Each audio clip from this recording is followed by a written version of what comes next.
মুসলমান ঘরে ছেলে মেয়েরা বারা তরুণেরা এ নবী পাকে প্রেমিকেরা মনে রেখে দেবেন, যেদিন আল্লাহ পাক দুনিয়ায় কিছুই সৃষ্টি করেন, যখন আমার আল্লাহ পাক আমাদের কাউকে দুনিয়ার জমিনে পাঠাইনে এ যুবকেরা, তখনও আমার আল্লাহ পাক একা ছিল। এই বিশ্বাস আমাদের আছে না নাই? আওয়াজ দেন। আল্লাহ যখন কিছুই দুনিয়ায় পাঠাই না, আমাদের সৃষ্টি করেন, দুনিয়ায় কিছুই আসে না, তখন আল্লাহ ছিল না? ছিল না? এই যুবকেরা, এই নবী পাকে প্রেমিকেরা, যখন আমার আল্লাহ পাই দুনিয়ায় কিছুই পাঠাইনে, যখন আমার আল্লাহ পাক একা একা ছিল, যেদিন আল্লাহ পাক আল্লাহ হয়েছিল, এ যুবকেরা, যেদিন আমার আল্লাহ আল্লাহ হয়েছিল, সেদিন আল্লাহ পাক কহার হয়েছিল। যেদিন আল্লাহ আল্লাহ হয়েছিল, সেদিন আল্লাহ রহমান হয়েছিল। যেদিন আল্লাহ আল্লাহ হয়েছিল, সেদিন আল্লাহ রহিম হয়েছিল। খুব মন দিয়ে আলোচনা বোঝার চেষ্টা করেন। আল্লাহ পাক যেদিন আল্লাহ হয়েছিল, আল্লাহ সেদিন রাজ্জাক হয়েছিল। আল্লাহ যেদিন আল্লাহ হয়েছিল, আল্লাহ সেদিন খালিক হয়েছিল। আল্লাহ যেদিন আল্লাহ হয়েছিল, আল্লাহ সেদিন মালিক হয়েছিল। আল্লাহ যেদিন আল্লাহ হয়েছিল, আল্লাহ সেদিন রব হয়েছিল। আল্লাহ যেদিন আল্লাহ হয়েছিল, আল্লাহ সেদিন সত্তার হয়েছিল। আল্লাহ যেদিন আল্লাহ হয়েছিল, আল্লাহ সেদিন গফফার হয়েছিল। এই যুবকেরা, একটাই কথা বুঝাতে চাইছি, আমার আল্লাহ যেদিন আল্লাহ হয়েছিল, আমার আল্লাহ কমপ্লিট আল্লাহ হয়েছিল। হয়তো কেউ এটা ভাবতে পারেন আল্লাহ আজকে আল্লাহ হয়েছে, কাল আল্লাহ রিজিক দাতা হবে না, এমনটা কখনোই ছিল না। যদি কারো ধারণা এইরকম এসে যায় আল্লাহ আজকে আল্লাহ হয়েছে, কাল আল্লাহ রিজিক দাতা হবে, তাহলে মনে রেখে দেবেন আমার আল্লাহ আনকমপ্লিট হয়ে গেছে, আনসাকসেসফুল হয়ে গেছে। যদি আপনার চিন্তাটা এসে যায় আল্লাহ যারা পরিমাণ আনকমপ্লিট ছিল, তাহলে আপনার ঈমান চলে যাবে। কেননা আল্লাহ যেদিন আল্লাহ হয়েছিল, আল্লাহর কোনো কিছুই বাকি ছিল না গো। আল্লাহ যেদিন আল্লাহ হয়েছিল, সাকসেসফুল কমপ্লিট আল্লাহ হয়েছিল।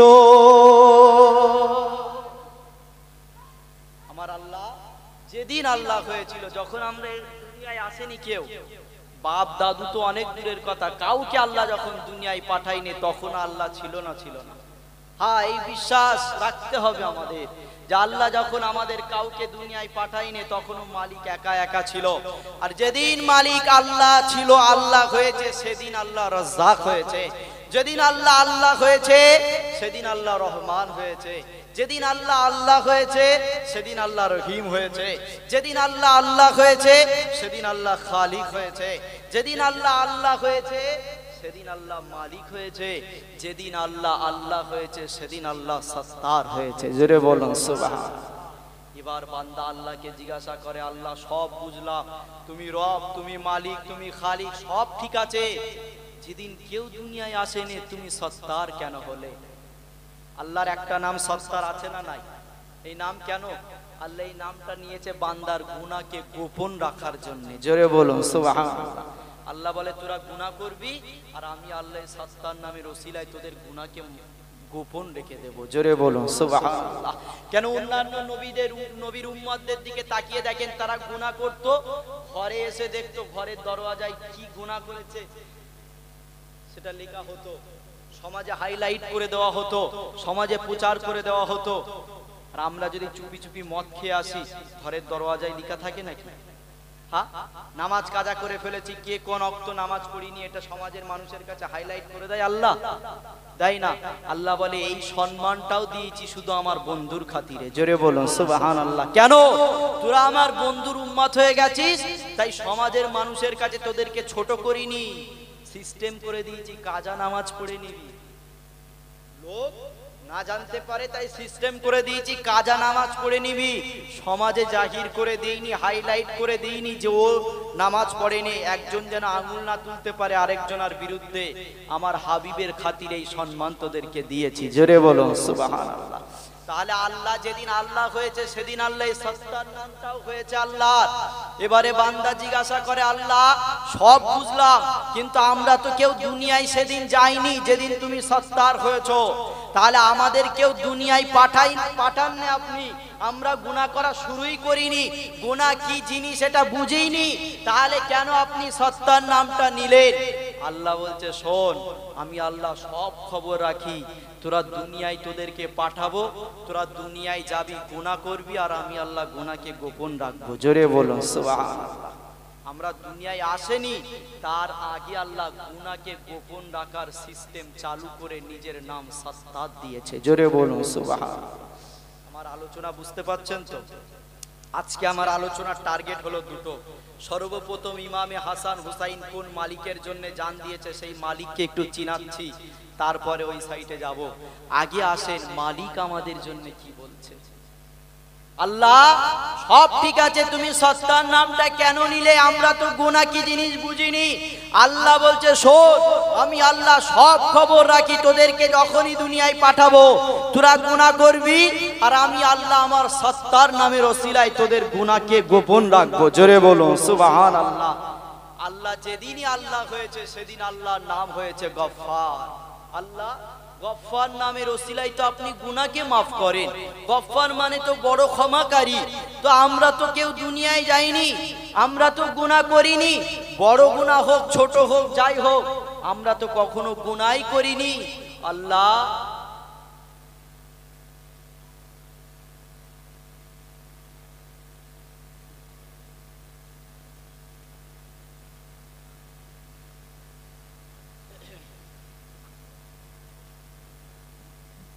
আল্লাহ আমরা তো কেউ দুনিয়ায় যাইনি, আর গফফার নামের মানে হলো তো বড় ক্ষমাকারী।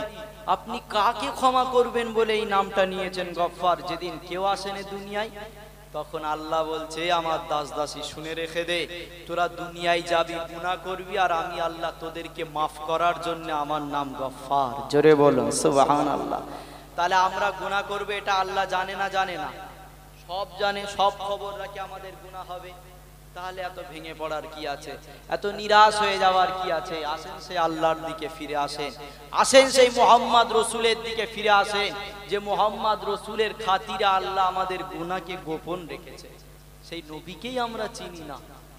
কবরে যাবেন, প্রত্যেকটা মুমিনদের কবরে মুহাম্মদ রসুলকে হাজির করানো হবে, কিন্তু যদি নবী সম্পর্কে আপনি দুনিয়ায় না চেনেন, নবীকে না জানেন, না বোঝেন, নবীকে কি আল্লাহ কেমন বানিয়েছে, নবীর আকীদা সম্পর্কে যদি না জানেন, তাহলে কবরে নবীকে চিনবেন কি করে? সবার কবরে দেখানো হবে, কিন্তু আপনার নসিব যদি ভালো হয় আপনি চিনতে পারবেন। দুনিয়ায় ওই জন্য বেশি বেশি করে নবী নবী করতে হয়। সব জায়গায় শুধু নবী নবী করবেন, যেখানে নবী আছে থাকবেন, যেখানে নবী নাই যত বড়ই শিক্ষিত হোক যাই হোক মিশার দরকার নাই। কেন? নবী আমাদের জন্য ঈমান। জোরে বলুন সুবহানাল্লাহ। নবী ছাড়া আমরা কিচ্ছু বুঝি না। কেন? আল্লাহ যে কোরআন পাঠিয়েছে, ওই কোরআনে আল্লাহ নিজে নবী নবী করেছে। জোরে বলুন সুবহানাল্লাহ। আমরা নবী ছাড়া বুঝি না। কেন? ফারিস্তারা নবীকে সম্মান দিয়েছে, আমরা নবী ছাড়া কিচ্ছু বুঝি না। কেন? আল আকসা মসজিদের দিকে তাকিয়ে দেখো, আল্লাহর যত পয়গম্বর ছিল, যত নবী ছিল, সমস্ত নবীরা দাঁড়িয়ে গেছে। 2 রাকাত নামাজ হবে, সবাই জানেন মিরাজের রাত্রে যেদিন আল্লাহ আমার নবীকে দাওয়াত দিয়েছে, সমস্ত নবীরা আল আকসা মসজিদ, ওই প্যালেস্তাইনের জমিনে আল্লাহর নবী হাজির হয়ে গেছে, সমস্ত নবীরা হাজির হয়ে গেছে। সবাই তো নবী, কে ইমামতি করবে? ইকামত হয়ে গেছে, তাকবীর দেওয়া হয়ে গেছে, কেউ বুঝতে পারছে না কে ইমামতি করবে। আদম নবী নিজের কথা চিন্তা করছে, আমি সবার আগে দুনিয়ায় এসেছি, আমার সম্মান বেশি, আমি আদম আজকে ইমামতি করব। ঈসা নবী চিন্তা করে, আল্লাহ আমাকে বিনা বাপে পাঠিয়েছে, আমার সম্মান বেশি, আমি ইমামতি করব। মুসা নবী চিন্তা করে, আল্লাহ আমাকে তুর পাহাড়ে ডেকে আমার সঙ্গে কথা বলেছে, আমি মুসা আজকের তারিখে এই জায়গায় দাঁড়িয়ে ইমামতি করব। আমার তোমার নবী চিন্তা করছে কার নসিবে আল্লাহ রেখেছে, জিবরাইল হাত ধরে নিয়ে মিম্বারে আগিয়ে দিয়েছে। জোরে বলুন সুবহানাল্লাহ। সবাই নিজের চিন্তা করেছে, আমি ইমাম হব, আমি ওই জায়গায় দাঁড়াবো, আমার সম্মান বেশি। আর মোহাম্মদ রসুল চিন্তা করছে যে আল্লাহ কার নসিবে আজকে ইমামতিটা রেখেছে, নসিবের চিন্তা করেছে, আল্লাহর উপরে ভরসা রেখেছে, তকদিরের উপরে ভরসা রেখেছে। আল্লাহ আওয়াজ দিয়ে বলে, জিবরাইল দেরি করো না, ইকামত হয়ে গেছে, তাকবীর হয়ে গেছে, আমার বন্ধুর হাতটাকে ধরো, আমার বন্ধুকে বলো, ইয়া রাসূলুল্লাহ, হাবিবাল্লাহ, আজকে এই সমস্ত নবীদের ইমাম হয়ে ইমামতি করার জন্য শুধুমাত্র আল্লাহ আপনাকেই বানিয়েছে। জোরে বলুন সুবহানাল্লাহ। সেই নবীকে চেনেন, সেই নবীর আলোচনা তো আস্তে আস্তে বন্ধ হয়ে যাচ্ছে। এই তো সামনে আর কিছুদিন গেলে নবী দিবসের মাস পড়বে। অনেক আলেম ওলামা এটাও ফতোয়া দিয়ে দিয়েছে যে নবী দিবস করা হারাম। শুনেছেন তো আপনারা, নবী দিবস করা নাকি বেদাত, নবী দিবস করা চলবে না। আহা, আর আমরাই তাদেরকে দাওয়াত দিচ্ছি। আমরা তো কুরআন হাদিস সম্পর্কে কিছু বুঝি না, নবীর প্রতি ভালোবাসাও কমে যাচ্ছে, আমরা দাওয়াত দিচ্ছি, তারা এসে বলছে নবী দিবস করা চলবে না, নবী দিবস বেদাত। এখানে যদি 100টা মানুষ বসে থাকেন, একজনের মাইন্ড ঘুরতে হলেও ঘুরবে না? ঘুরবে তো। কেন? সেও কুরআন থেকে কথা বলছে, হাদিস থেকে কথা বলছে, হয়তো তার কথাটা ভালো লেগে গেছে, আমাদের দল থেকে বেরিয়ে চলে গেছে। এইভাবে নবীর থেকে আস্তে আস্তে সরানো চক্রান্ত চলছে, শুধুমাত্র একটাই কারণ, সর্বপ্রথম আমরা কোরআন ছেড়ে দিয়েছি, হাদিস ছেড়ে দিয়েছি। কোরআনই নবীর ভালোবাসা শিখিয়েছে, কোরআন থেকে দূরে চলে গেছি, নবীর ভালোবাসা থেকে দূরে চলে গেছি। আসেন আমার আল্লাহ পাক কত দয়ালু, এই দুনিয়ার মানুষ শুনে রেখে দাও, কোন আল্লাহ থেকে দূরে চলে গেছো, কোন আল্লাহকে ছেড়ে দিয়েছো, কোন আল্লাহকে ভুলে গেছো, কোন আল্লাহ রহমতে দূরে চলে গেছো, কোন আল্লাহতে নিরাশ হয়ে গেছো। এ যুবকেরা, আমরা যখন আমাদের বাড়িতে গুনাহ করি, আমাদের গুনাহ করতে করতে যখন আমাদের গুনাহটা সীমা ছাড়িয়ে যায়, আমাদের গুনাহটা যখন লিমিট ক্রস করে আমাদের গুনাহটা যখন অনেক বেড়ে যায়, তখন আমাদের ভাইয়ের কাছে সম্মান চলে যায়, আমাদের বোনের কাছে সম্মান চলে যায়, আমাদের স্ত্রীর কাছে সম্মান চলে যায়, আমাদের মা বাপের কাছে সম্মান চলে যায়। এই যুবকেরা, আমাদের মা আমাদের গুনার কথা জেনে যায়, আমাদের বাপ আমাদের গুনার কথা জেনে যায়। মনে রেখে দেবেন, আমরা যদি হারাম খেয়ে ফেলি, আমাদের বাপ জেনে যায় আমার ছেলে হারাম খেয়েছে। আমরা যদি রেপ করে ফেলি, আমাদের বাপ জেনে যায় আমার ছেলে রেপ করে ফেলেছে, আমার ছেলে খুন করে ফেলেছে। আমাদের বাপের কাছে আমাদের সম্মান কমে যায়। মনে রেখে দেবেন, ঘরে যখন আপনি গুনাহ করেন, আপনার গুনাহটা যখন আস্তে আস্তে বেড়ে যায়, যখন গুনাহটা সীমা ছাড়িয়ে যায়, সমাজের মানুষের কাছে আপনার নাম খারাপ হয়ে যায়, সমাজের মানুষ আপনাকে কুলাঙ্গার লকাপ দিয়ে দেয়। এই যুবকেরা, মানুষের কাছে আমি আপনি ছোট হয়ে যাই। কেন? আমরা অনেক বেশি গুনাহ করে ফেলেছি, সবার কাছে আমাদের সম্মান চলে যায়, সবার কাছে আমরা ছোট হয়ে যাই। যখন আমরা সমাজের কাছে ছোট হয়ে যাই, সবার কাছে যখন আমরা খারাপ হয়ে যাই, মালিক আমাদেরকে ডাক দিয়ে বলে, ওরে আমার দাস দাসী রে, আমি আল্লাহ তোদের থেকে এখনো মুখ ফিরিয়ে নিইনি, আমি আল্লাহ তে তোরা নিরাশ হয়ে যাস না। তখন আমার আল্লাহ আওয়াজ দিয়ে বলে, তোরা আমি আল্লাহ আমাকে একবার ডেকে নে, সমাজের মানুষ তোদেরকে ছোট করেছে, আমি আল্লাহ আবারও তোদেরকে সম্মানিত করে দেব। আরো জোরে বলুন সুবহানাল্লাহ। আল্লাহ আল্লাহ। কোথায় যাচ্ছ সেই মালিককে ছেড়ে দিয়ে? যিনি আমাদেরকে সৃষ্টি করেছেন তিনি মালিক না আমরা মালিক? একটু আওয়াজ দেন। যিনি আমাদের সৃষ্টি করেছে তিনি মালিক, আর আমরা কারা? আমরা গোলাম। আমরা কারা? আমরা দাস দাসী। তাহলে মালিক বলছে, আমি তোদের মালিক হয়ে, আমি তোদের রব হয়ে, আমি তোদের সৃষ্টিকর্তা হয়ে তোদের মতো গুনাহগারের থেকে মুখ ফিরিয়ে নিইনি। আমি তোদের সৃষ্টিকর্তা হয়ে তোদের মতো গোলামের থেকে মুখ ফিরিয়ে নিইনি। আমি তোদের সৃষ্টিকর্তা হয়ে তোদের মতো দাস দাসীর থেকে মুখ ফিরিয়ে নিইনি। তোরা কেন আমার রহমত থেকে নিরাশ হয়ে যাচ্ছিস? তোরা কেন আমাকে ছেড়ে দিচ্ছিস? আমি তো তোদের মালিক। মালিক হয়ে গোলামকে বারবার ডাকছি, মালিক হয়ে গোলামকে নিরাশ করিনি, মালিক হয়ে গোলামের থেকে মুখ ফিরিয়ে নিইনি। তাহলে তোরা কেন আমার থেকে দূরে চলে যাচ্ছিস? আল্লাহ আজকের তারিখে দাঁড়িয়েও বারবার আমাদেরকে ডাকছে, আমার রহমতের দিকে ফিরে আয়। তাহলে ভুল কারা করছে? আমরা করছি না আমাদের মালিক? বলেন তো, আওয়াজ দেন, কারা করছে? আমরা করছি। হ্যাঁ, গুনাহ হওয়াটা স্বাভাবিক, তাই বলে এই নয় যে গুনাহ হয়ে গেছে বলে মালিকের থেকে দূরে চলে যাব। মালিকও বলছে তোরা যদি গুনাহ না করতিস আমি আল্লাহ তোদেরকে ধ্বংস করে দিতাম। আল্লাহ আমাদেরকে বলছে তোরা যদি গুনাহ না করতিস আমি আল্লাহ তোদেরকে ধ্বংস করে দিতাম, দিয়ে এমন একটা জাতিকে বানাতাম তারা গুনাহ করতো আর আমি আল্লাহ মাফ করতাম। জোরে বলুন সুবহানাল্লাহ। আল্লাহ মাফ করতে ভালোবাসে, তাই তো বলছে তোরা গুনাহ না করলে আমি তোদেরকে ধ্বংস করে দিতাম। কেন? তোরা গুনাহ করবি আর তোদের মাফ করতে আমার বড্ড ভালো লাগে। গুনাহ হওয়াটা স্বাভাবিক, তাই বলে নিরাশ হয়ে গেলে চলবে না। আল্লাহ গুনাহগারদের জন্য তিনটে ভাগ করে দিয়েছে কোরআনে, জালিম, জুলুম, জল্লাম। আপনি যদি অনেক গুনাহ করে ফেলেন, গুনার লিমিট ক্রস করে ফেলেন, গুনাহ করতে করতে সীমা ছাড়িয়ে গেছে, তখন আপনাকে বলা হয় জল্লাম। আপনি রেপ করে ফেলেছেন, আপনি খুন করে ফেলেছেন, হারাম খেয়ে ফেলেছেন, মদ খেয়ে ফেলেছেন, মদের আড্ডা খুলে ফেলেছেন, আপনি জল্লাম হয়ে গেছেন। আহা, মালিক কিভাবে গোলামদেরকে বোঝাচ্ছে, গোলামেরা শুনে রেখে দে। তোদের যখন গুনাহটা ছোট থাকে তোরা তখন জালিম, আর তোদের গুনাহটা যখন ছোট থাকে তোদেরকে আমি আল্লাহ জালিম বলেছি, আর পাশাপাশি আমার নাম দিয়েছি গফির। জোরে বলো সুবহানাল্লাহ। আল্লাহ বলছে যাদের গুনাহ ছোট তাদের জন্য আমি নাম দিয়েছি গফির, ছোট ক্ষমাকারী। জোরে বলো সুবহানাল্লাহ। আল্লাহ কখনোই ছোট নয়, বুঝাবার জন্য বলছি। আল্লাহ ছোট ক্ষমাকারীদের জন্য বলেছে গফির, তোদের জন্য ছোট ক্ষমাকারী। যেই আমাদের গুনাহটা আরেকটু বেড়ে গেছে আল্লাহ আমাদের নাম দিয়েছে জুলুম। আমাদের গুনাহটা আরেকটু বেড়ে গেছে, আর যেই আমরা জুলুম হয়ে গেছি, বেশি গুনাহ করে ফেলেছি, আল্লাহ তখন বলেছে আরেকটু বেশি যারা গুনাহ করে তাদের জন্য আমি আল্লাহ গফুর। জোরে বলুন সুবহানাল্লাহ।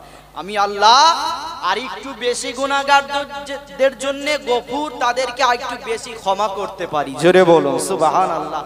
যখন আমাদের গুনার লিমিট ক্রস হয়ে গেছে, সীমা ছাড়িয়ে গেছে, তখন আল্লাহ কোরআনের ভাষায় আমাদেরকে জল্লাম বলে ডেকেছে। আর আল্লাহ বলছে যাদের গুনার লিমিট ক্রস হয়ে গেছে, সীমা ছাড়িয়ে গেছে, কোরআনের ভাষায় তারা জল্লাম, আর তাদের ক্ষমা করার জন্য আমি আল্লাহ হলাম গফফার। জোরে বলুন সুবহানাল্লাহ।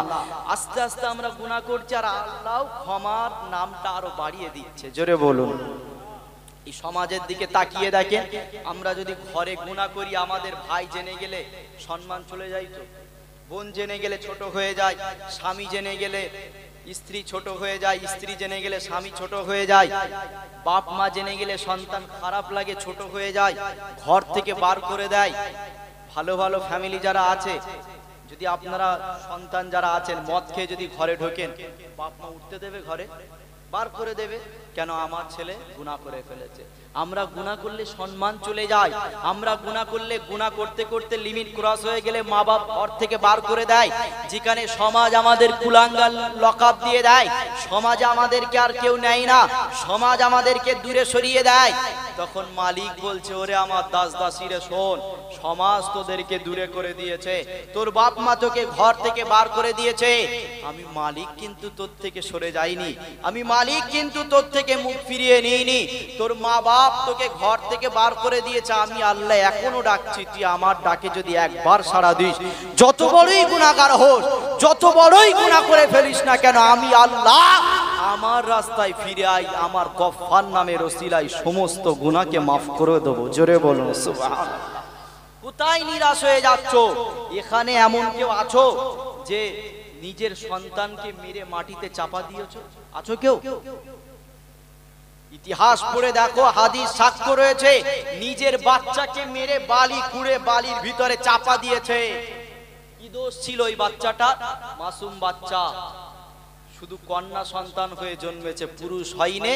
দোষটা এটাই ছিল সে কন্যা হয়ে জন্মেছে, বাপ মেরে বালির ভিতরে চাপা দিয়েছে।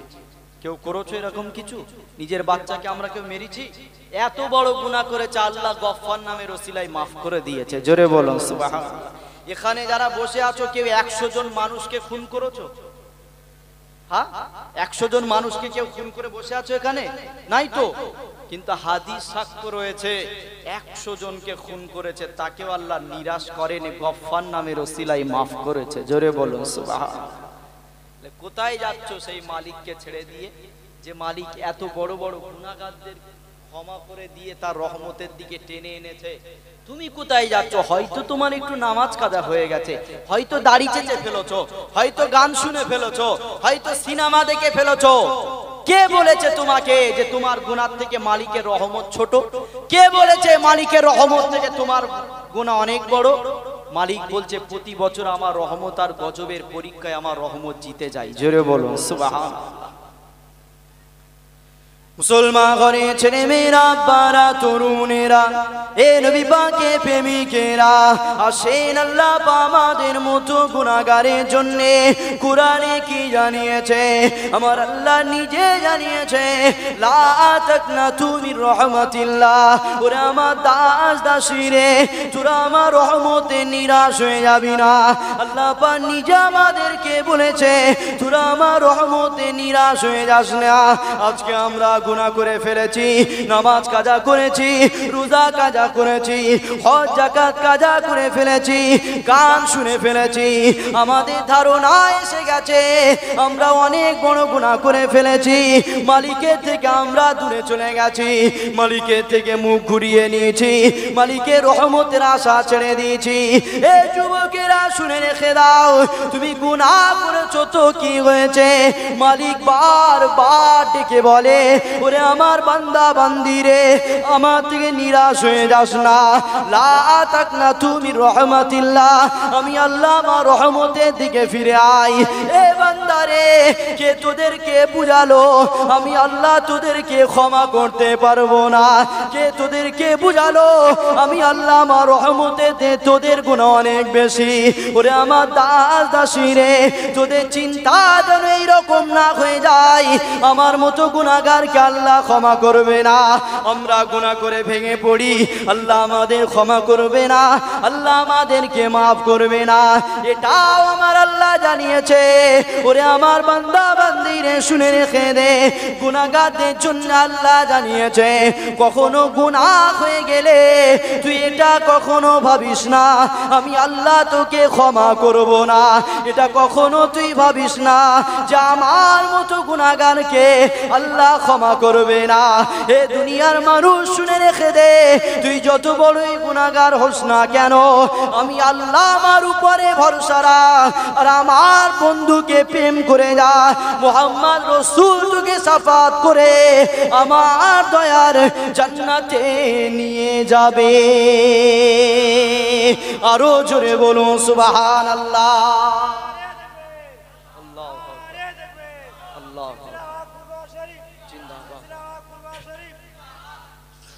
কোথায় যাচ্ছ সেই মালিককে ছেড়ে দিয়ে?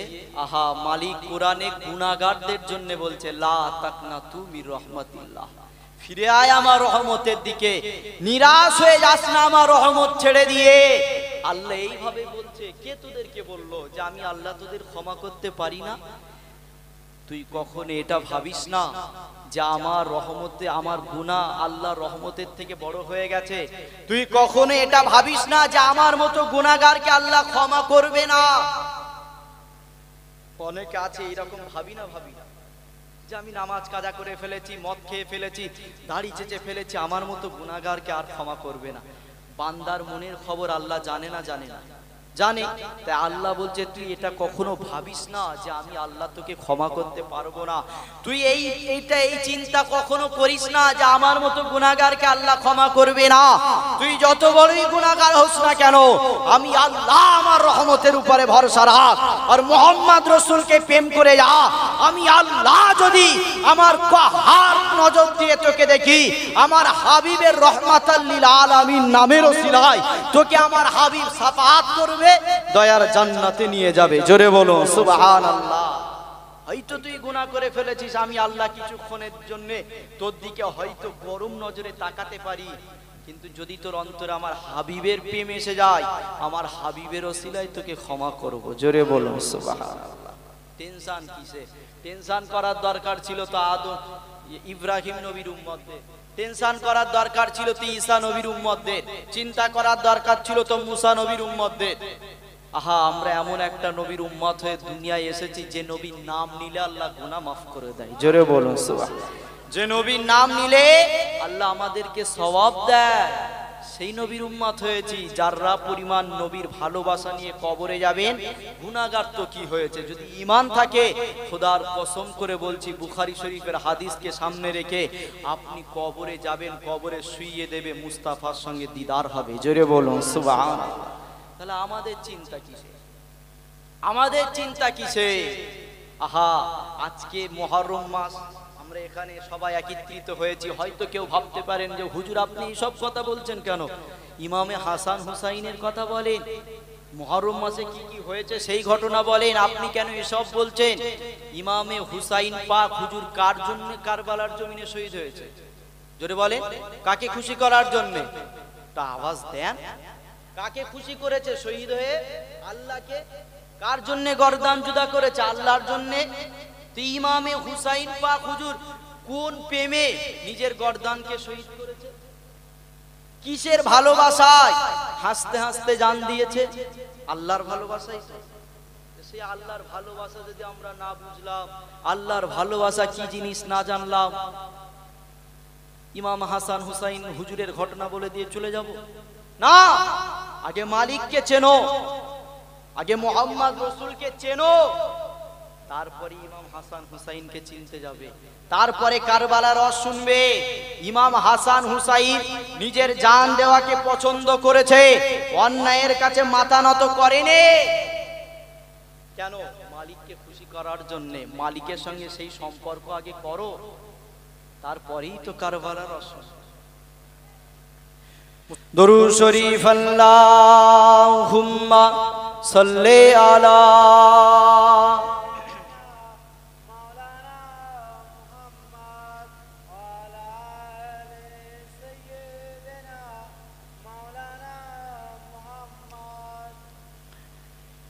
প্রেম আগুনে জ্বলে মরি,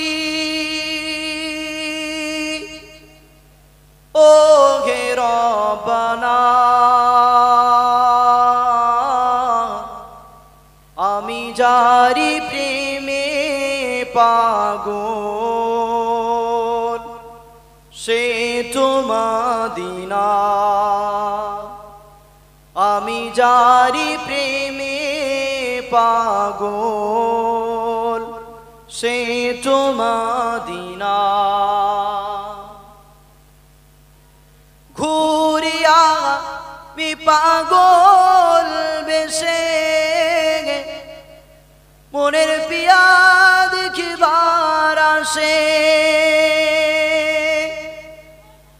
ঘুরিয়া আমি পাগল বেশে, মনের পিয়া দেখিবার আসে। যার সিলাই চিনিলাম খোদা, যার সিলাই চিনিলাম খোদা, কেমনে তার পাই বলো না। আমি যারি প্রেমে পাগল, সে তো মদিনা। আমি যারি প্রেমে পাগল, সে তো মদিনা। মন পাখিরে বলি তোরে, উড়ে যা তুই সেই সাগরে। মন পাখিরে বলি তোরে, উড়ে যা তুই সেই সাগরে। যে সাগরে গেলে পরে, যে সাগরে গেলে পরে মিটবে মনের বেদনা। আমি যারি প্রেমে পাগল, সে তো মদিনা আমি যারি প্রেমে পাগল সে তো মদিনা আল্লাহুম্মা সাল্লি আলা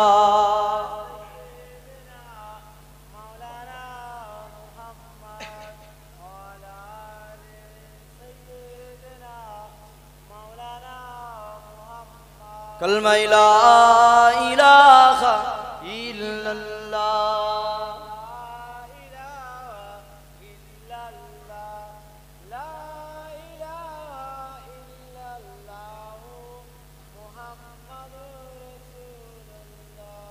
আমার আব্বারা ভাইরা মনে রাখবেন আপনারা জানেন কি আমি জানি না আজকে আমরা এমন একটা দিনে এই জায়গায় এসে বসেছি আল্লাহ এই দিনে দুনিয়াকে সৃষ্টি করেছে জোরে বলুন সুবহানাল্লাহ আপনারা জানেন কি জানি না আজকে এমন একটা দিনে আমরা এই জায়গায় এসে বসেছি যেদিন আমাদের সবার আব্বা হযরতে আদম নবীকে আল্লাহ জান্নাতের ভিতরে এই দিনে তৈরি করেছিল জোরে বলুন সুবহানাল্লাহ এই মাসের 10 তারিখ আল্লাহ পাক আদম নবীকে জান্নাতের ভিতরে তৈরি করেছিল আর এই মাসের 10 তারিখে আল্লাহ আদম নবীর শরীরে রূহ দিয়েছিল জোরে বলুন সুবহানাল্লাহ আবার আল্লাহ এই মাসের 10 তারিখে আদম এবং আমাদের আম্মা হাওয়া আলাইহিস সালাম দুজনকে এই দুনিয়ার জমিনে পাঠিয়েছিল আব্বাজান আদম আলাইহিস সালামকে শ্রীলঙ্কায় পাঠিয়েছিল আর আম্মা হাওয়াকে জেদ্দায় পাঠিয়েছিল যেদিন আল্লাহ দুনিয়ায় তানাদের দুজনকে পাঠিয়েছিল সেই দিনটাও হলো 10ই মুহররমের দিন জোরে বলুন সুবহানাল্লাহ